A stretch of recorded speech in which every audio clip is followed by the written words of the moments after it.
Hello honey pies, this is going to be a little bit of a bumper book review. I'm going to review 5 books for you in this video. I've listed them below so that you know in advance whether or not you're interested. And as I said, they're all based around witchcraft and magic, so hopefully you'll enjoy.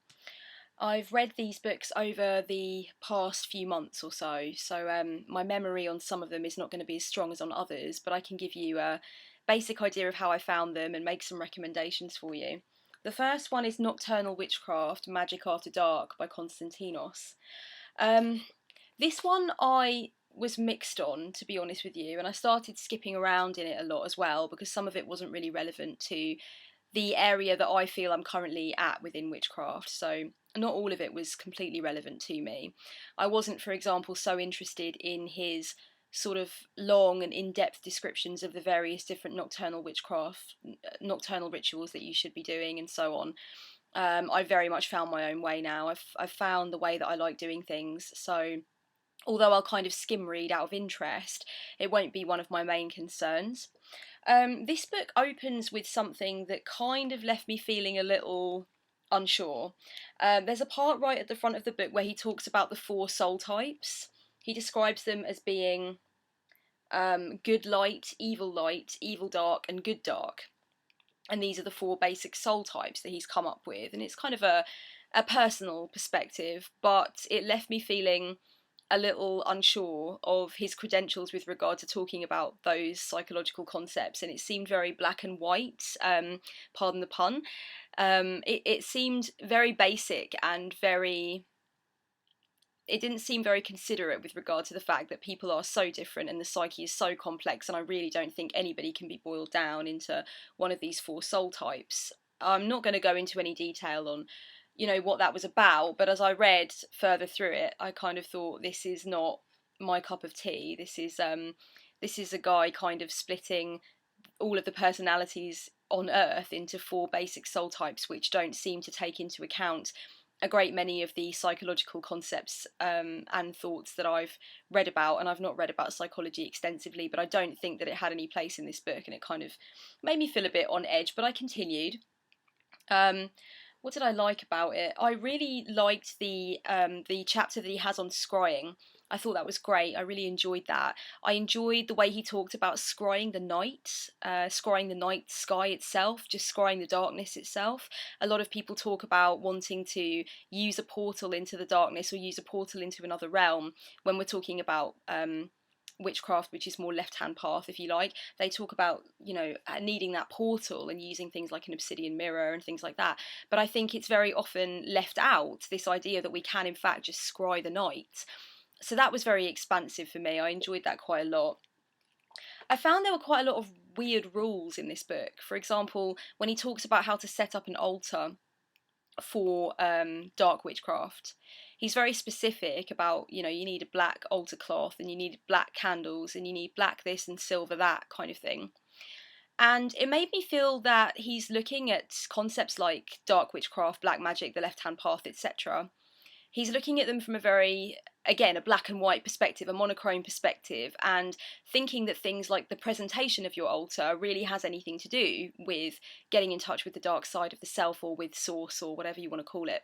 I do understand that obviously the representations and the symbols that you use on your altar and in your practice help you to get into a certain mindset, a certain headology, as Terry Pratchett would call it. And I like that idea, but I don't think that people need to be spoon-fed ideas of how to set up their altar with regard to getting in touch with dark deities and things like that, because I really feel like it's not really about that. For me personally, I, for example, really love the colour pink, and a lot of the time my altar looks kind of quite far out and a little bit like a children's toy store from another era. But I feel I'm very much in touch with dark witchcraft and with the dark side and with the shadows, and I work with a lot of deities and appreciate a lot of deities that reflect the darker aspects of the self. And I don't think that that has anything to do with gothing up your altar space. So I thought that was fairly simplistic, but I think a lot of people would like it. I noticed on the Amazon reviews for Nocturnal Witchcraft that people were saying that they feel that it's more for advanced practitioners or people that already know roughly what they're doing and what the structure of a witchcraft practice should look like.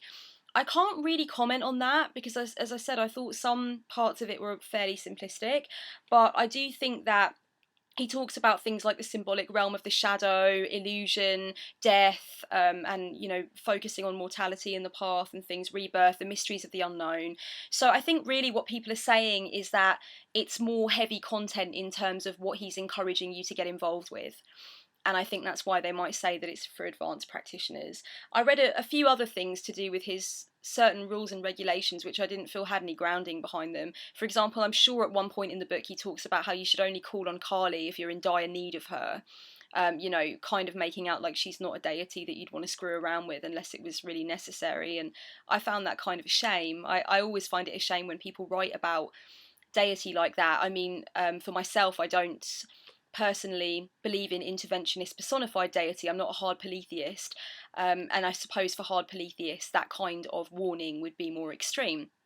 But I do feel that all deities embody both light and dark, and they are all reflections, aspects, portraits, if you will, of things within our own psyche and within the world around us. So I don't think it's really necessary to talk about certain deities as though they're completely under lock and key unless, something really terrible happens. I'm not really sure that that's helpful. But I did enjoy the stuff on scrying, and there is a lot in the book that I did enjoy. Let me just read you out some of the chapter names because it has been a while since I actually completed this one, and as I said, I did skip around quite a lot. Reaching the Dark Divine is chapter 3, The Inner Quiet and Divining by Night, both of which I really enjoyed. Mind reading by touch and reading minds through the ether, that might be really interesting to some people. I skipped around on that a little. I was more interested in the scrying. Altering reality, simple spells and rites.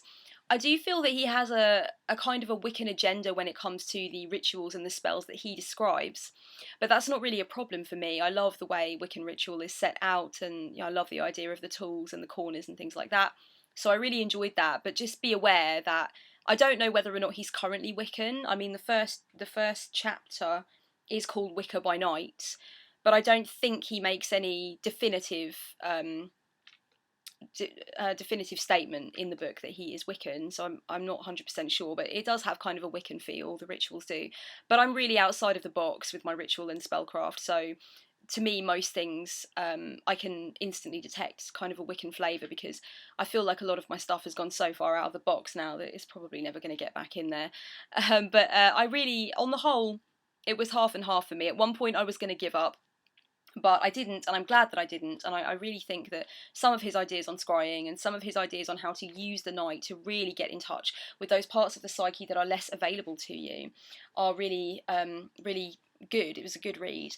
There's one point in the book actually where he talks about how it's easy to notice when you're a night owl, or say if you're not a night owl and you start making a point of staying up between the hours of say 3 and 5, you'll notice that you'll tune into your psychic abilities, or your ability to see into other realms, your ability to basically feel like you're having a more transcendental, spiritual, or meaningful, or evolutionary experience. And I think that's totally true. I'm a massive night owl. Anybody that's friends with me on my Facebook fan page will know that. I post things mostly between the hours of midnight and 3 or 4. I won't say that I do that all the time, because I do have a schedule to keep during the day for a large part, but yeah, I'm a huge night owl, so I understand what he means by that, and I'm glad that he's trying to get people to get in touch with that and tap into that. However, if you're really serious about walking the left-hand path, you might want to leave Konstantinos on the shelf and purchase this book by Michael W. Ford, Book of the Witch Moon, Chaos, Vampiric and Luciferian Sorcery, and it's a bit of a monster as well. It's a bit of a doorstop. This book is incredible. It is incredible. I haven't read it from cover to cover because it's not really set out like that. There are lots of different things that you might want to read about in there. He talks about the cult of Hecate, he talks about working with various different demons, he talks about ancient Jewish mysticism. I mean, to go through everything that he writes about in this book would be impossible to do in one review video. He also reviews simple things like the Witch's Pyramid and the Wheel of the Year, the 8 points on the Wheel of the Year, but he does so in kind of his own interesting, flowery, quite mystical language. But really what I was interested in was the part on chaos magic, and I'm very much also enjoying the stuff on Luciferian sorcery and learning about all of these different demons and ancient mystic stories that I wasn't aware of. So I'm really enjoying it, and quite honestly, if I had more time, I would have more time for it. I've already started a notebook which is dedicated just to the stuff that I've read in this book that I need to do more research on or that I want to get into. I'm going to link, by the way, a post from my blog in the space below, which is about walking the left-hand path and what that actually means and what it means for me, in case certain people are like, what are you talking about? Or thinking to themselves, I read one thing once about the left-hand path, but I'm sure it was about murdering goats or something. I'm going to put that blog post below so you get a bit more of a feel for what I personally mean when I say left-hand path. But yeah, I really enjoyed it. The stuff on chaos was fantastic. I really like that he opened with Dark Side Magic from an Off-White Perspective by Peter J. Carroll, very famous chaos magician. That was a really cool way to open the book, and I like the way it's written. Some criticisms: the grammar is not tasty. If you're a real grammar Nazi, you might have issues processing this book.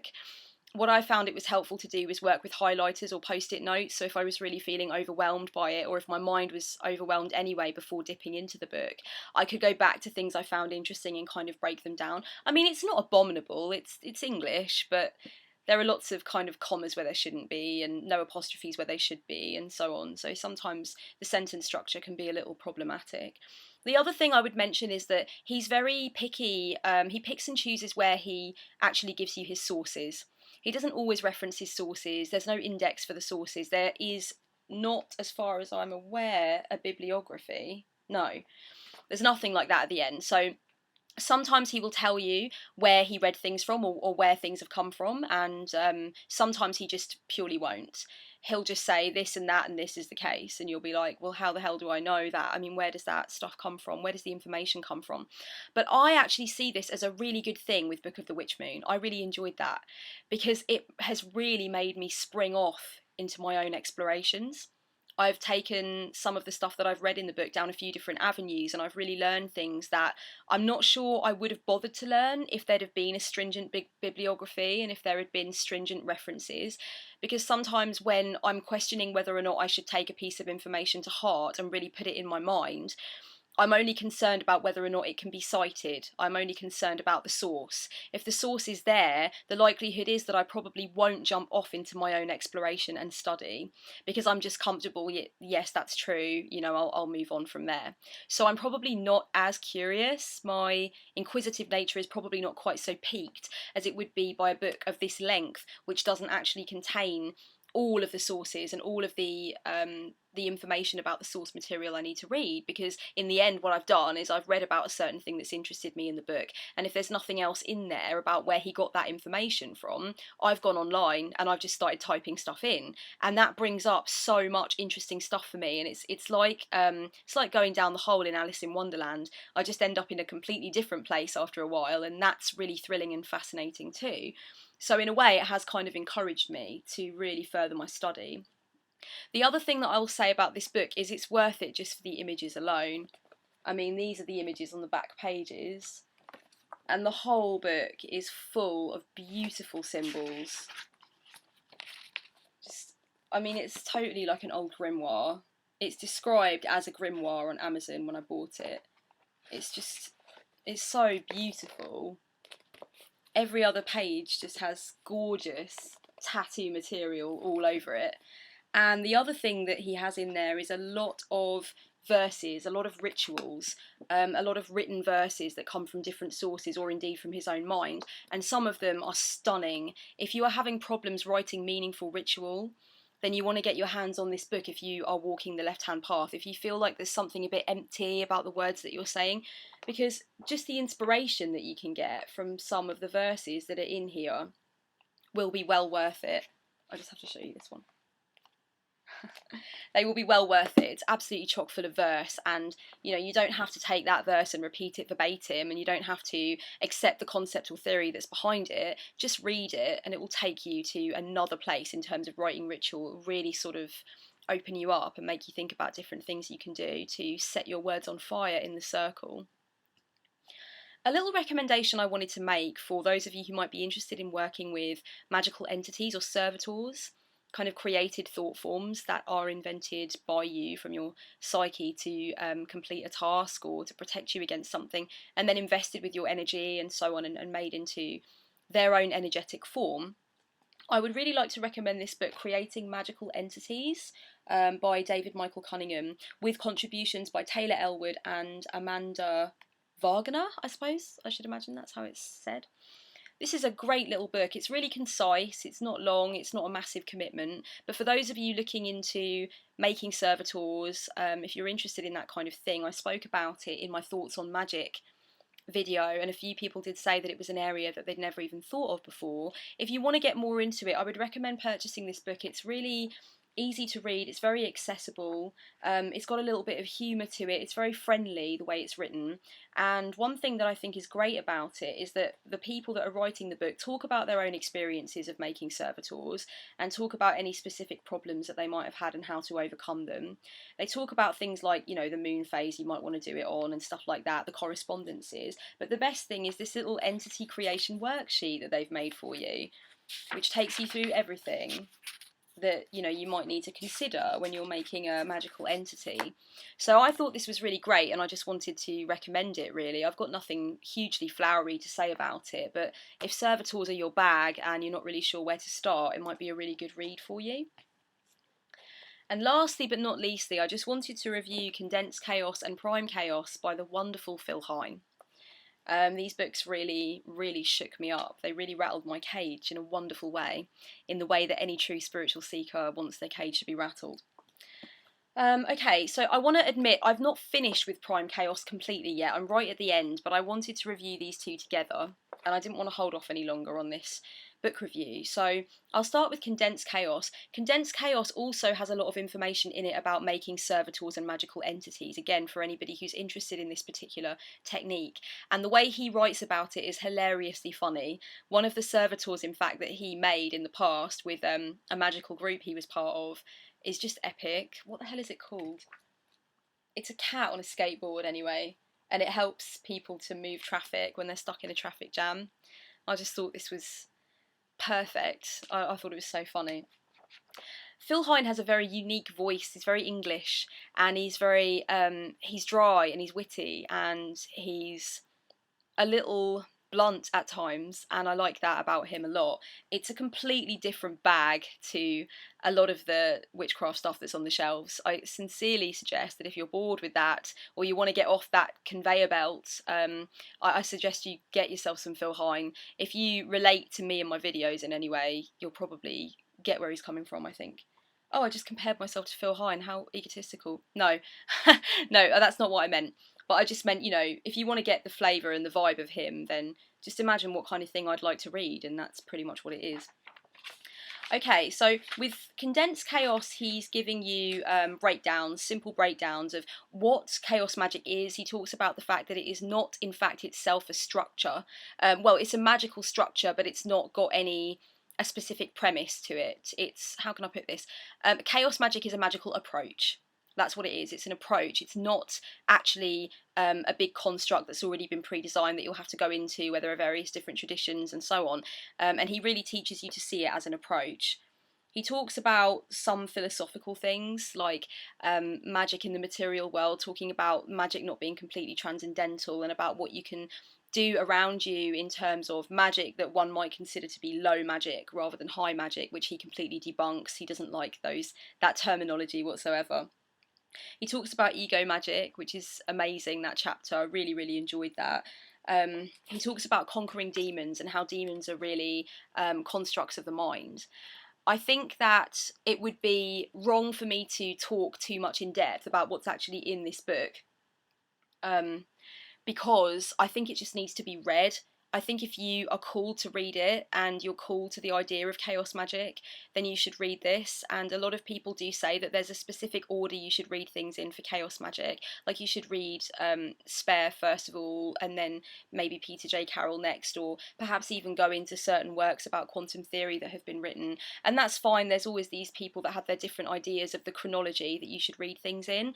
But I think that if you're just hungry to get your teeth into something that's really sumptuous and really can let you explore the possibilities of freedom within Magick, then I definitely recommend reading Condensed Chaos. Prime Chaos he wrote, I believe, about a decade later. He actually, in the beginning of this book, makes an effort to go through some of the stuff that he wrote in Condensed Chaos and talk about where he is with it now, and kind of talk about how his theories have moved on, in a sense, and he's coming from a slightly different place. I think that's a really brave thing to do, and I think it's a really cool thing to do. I think we need to talk more about the evolution of the ideas that we set out in stone at one point. We should all permit ourselves the freedom to move on and to evolve and to talk about different stuff. And I really like that. And in fact, some of the stuff in Condensed Chaos that he later goes on to talk about again in Prime Chaos and talk about his new perspective, it was weird because it reminded me of my own spiritual evolution. So that was quite interesting. Also, I read that the photograph illustration on the front of Prime Chaos was actually made by William Burroughs, the writer. And that is like completely cool to me because William Burroughs is my honorary grandfather. I love him. I love him. And the foreword by Grant Morrison. He's rock and roll. Grant Morrison. How can you not love him? So it's a really, really cool book from start to finish. Okay, let me think what I can say about it. Let me just have a quick read of some of the chapters. Okay, the most important thing about this book is the stuff that he writes about ritual.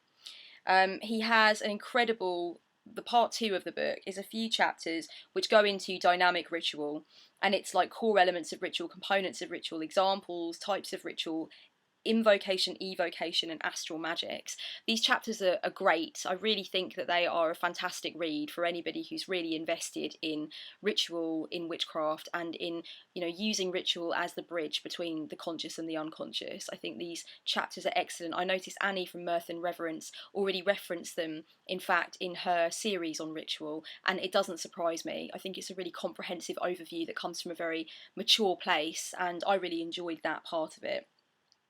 I really enjoy the way Phil Hine is so accessible in terms of his language and the way he puts things across. He's so accessible, but he's also obviously so into things like quantum theory and into certain scientific concepts that back up and play with ideas of magic and witchcraft. And he often goes off on one about that from time to time.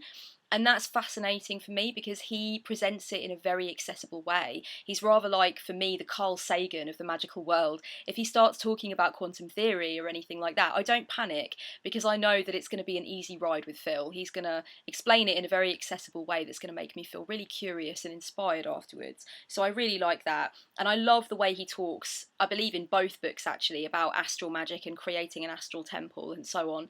He really encourages you to push the boundaries, but he does it in a way that's not condescending. It's just almost as if it's common sense to take magic to any logical conclusion you think it should be taken to. I didn't read part 3 that in depth because it's about group effects. These chapters, what is a group, stages of group development, issues specific to magical groups, and running groups, these chapters are going to be extremely useful for anybody who's involved in a coven, who's running a coven, probably interesting for those who have been involved in covens in the past, and for those who are unsure about whether or not they want to get into the group magical structure. I really think that they're informative. They come from a very straightforward place. Phil Hine was Wiccan himself for a long time and was involved for ages in a Wiccan group.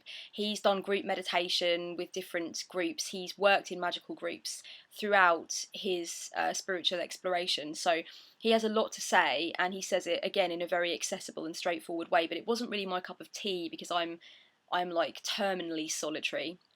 It's just my thing. So yeah, the only bit that I've got to read left is part 5, Lieber Nice and Lieber Nasty, which is going to, again, I think, get into what chaos magic is as a concept and how his ideas have changed, which is going to be really exciting. You do not have to want to get on the chaos magic bandwagon completely to enjoy these books. If you are a hardcore Wiccan and that's not going anywhere and you're totally comfortable with that, I still think these might be useful for you. I think that they really colour your perception of what magic is all about, and I think also he is just so entertaining as a writer. There was one thing I wanted to mention about Prime Chaos though, which was a bit odd. He's quite the fan of Crowley, as many are, and the more I learn about Crowley slowly but surely, the more I'm starting to realise that there's more to be a fan of than I even first thought. He's quite an inspirational character, and he's one of those mavericks, one of those idiosyncratic oddities in the magical world that I think people will always sort of dance in the shadow of to an extent. He talks about Crowley in Prime Chaos, and it's really interesting, the portrait that he paints of this guy, and I think that's really cool. But I did notice at one point that he talked about how great it was for Crowley to be like so fluid in the way he was and maintaining so many different personas, and it was all about ego deconstruction and about the fact that Crowley really could get himself into the mindset of some other person, some other being, and he could lay his ego bare and allow it to be completely destroyed to get into that other mindset, and that's part of what it is to be a true magician. And I like that. But there was one point where he said something like, one minute he'd be you know, doing this wonderful in-depth ritual and you know, talking about something incredible like the seven angels of whatever, and the next minute he could be kicking his girlfriend down the stairs, or he was known for kicking a woman down the stairs. And I thought to myself, I don't know if that's quite the aspect of Crowley that I'd be happy with. In fact, I'm not sure that's got so much to do with being a magician as it has got to do with him being a little bit of a narcissist with a personality disorder who enjoys domestic abuse. I don't know, I'm not sure it was as complimentary a portrait as he expected it to be, but he's very real, Phil Hine. And I like the way he allows himself to flow. And also, there is nothing misogynistic about Phil Hine whatsoever. I'm not in any way insinuating that he approves of a woman being kicked down the stairs. In fact, during the whole of Condensed Chaos, I found it very cool the way he switched pronouns when he's talking about magicians. So if he's giving an example of a magician, he won't just say he, he'll switch it to she, which I thought was cool.